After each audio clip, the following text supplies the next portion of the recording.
Dak lang hem tao ko munai thôi là gì tụm dak khô bù nó còn xong ăn được đâm lần kuna lo cả đi thay đâu vậy dak lo hem tao này yo dak hem tao rồi lang hem tao rồi yo người bé quen bạc lang rồi là phụ là xong kẹp luôn đây lang quen quan một phụ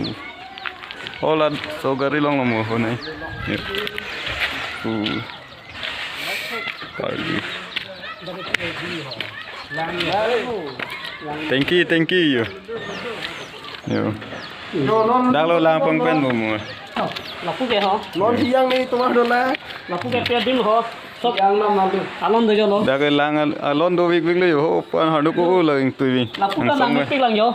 yo la pu ta lang do dim lo yo là cái này thì ekdom jang luôn nó jang lo no sắp thôi man ho la lo ho ho so gari lo mo next lo yo talaya lang hem tap so dai bi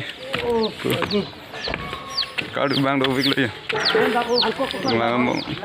đây một cái hồ tao con bạc lang thôi đồ bi kìa này nó vậy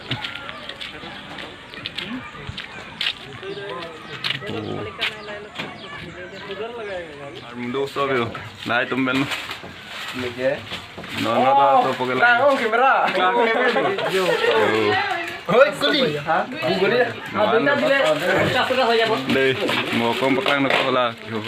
ôi itu bari tak lele yo tak kuli ơi không phải comment dia lagi lah yo tak lele đã con theo ôi yo oh là thật terek nang bu itu baru thay ni dia do vek yo tak lele dak lo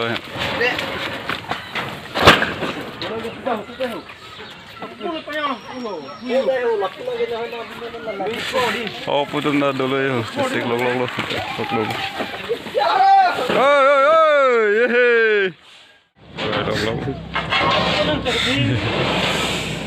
adik ơi có đi lại cái adik ơi giờ có tuần đây yo do vek lang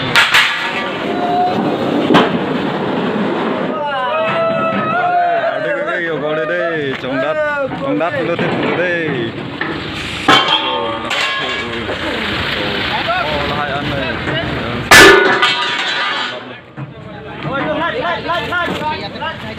yo dos sabio ayo más claro